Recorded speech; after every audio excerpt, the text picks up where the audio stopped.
আমার হাতে হ্যান্ডকাপ পরানো হলো, চোখ বেঁধে ফেলা হলো, গাড়িতে উঠালেন, গাড়িতে ভিতরে আমি বসলাম, উচ্চস্বরে গান ছেড়ে দেওয়া হলো, হিন্দি গান। আমাদেরকে 7 দিনের জন্য গুম করা হয় এবং এমন একটা জায়গায় রাখা হয় যে জায়গাটাকে এখন মানুষ আয়নাঘর নামে বলে আর কি। তো এই সুযোগটা কাজে লাগিয়ে খুব সুন্দরভাবে এটাকে পালিশ করা হচ্ছিল আর কি, যে আমরা পারিবারিক কারণে মাইক্রো সহ মানে গাড়ি সহ 7 দিন আত্মগোপনে চলে গেলাম, তাই না? এটা পুরোই মিথ্যা ছিল, এটা কোনো ব্যক্তিগত ইস্যু ছিল না, এটা একটা পরিকল্পিত গুম ইস্যু ছিল আর কি। মনে হলো যে maybe this is the end of my life, my journey, my mission. আমার মনে আছে যে আমি কালিমা শাহাদা পড়লাম, এখানে এসে আমার হাত ধরলো যিনি, ঠিক আছে, তিনি আমাকে বললেন যে we are from DB, please cooperate. এই তো সে ভাই লুঙ্গি পড়া, তো আমি বললো আরে ভাই লুঙ্গি পড়ছেন সমস্যা নেই, চলে মনে ব্যাপার না, আমার পোশাক আছে ওখানে গিয়ে দিয়ে দেবো।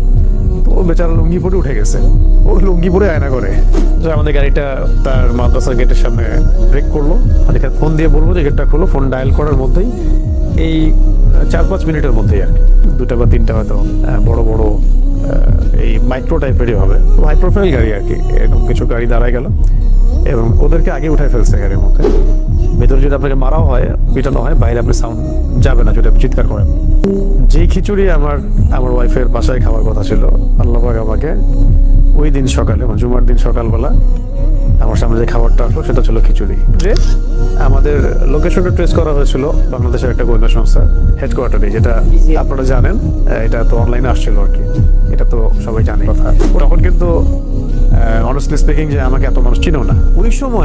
ওই সময়ে সেই দুজন ভাই এসে আমাকে বলছিলেন যে ভাই আদনান ভাই না আপনি? তা আমি বলছেন জি ভাই, আপনাকে এই জায়গায় এইভাবে দেখবো এটা আমরা কল্পনা করি নাই।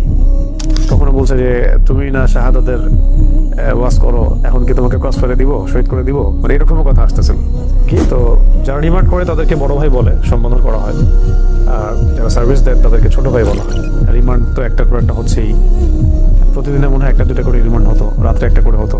একটা রুটিন প্রোফাইল আছে তাদের, যে আমি কোনো জঙ্গি সংগঠনের সাথে আছি কিনা, আমি কোনো বৈদেশিক কোনো সংগঠনের সাথে জড়িত কিনা, কেন আমি জিহাদের কথা বলছি, কেন আমি ইকামতের দিনের কথা বলছি, কেন আমি মানে খিলাফা শব্দ ইউজ করছি, কেন শরিয়া বিধানের কথা বলছি, এই বিষয়গুলো নিয়ে ঘুরে ফিরে বেসিক্যালি আসলে কথা হচ্ছে। কেন জায়নিস্ট মুভমেন্টের এগেনস্টে কথা বলা হচ্ছে, খাস করে কেন আমি ইসরায়েলের এগেনস্টে কথা বলছি, আর এদিকে ভারতের ইন্ডিয়ার এগেনস্টে কথা বলছি। আমার কাছে মনে হয় ওই 7 দিন আমি যেভাবে আল্লাহকে ফিল করেছি, এটা আমি মনে হয় আমি আমার জীবনে আর কখনো করি নাই। তিনি বলছিলেন যে তোমার এগেনস্টে 2জন আলেমের বক্তব্য আছে আমাদের কাছে।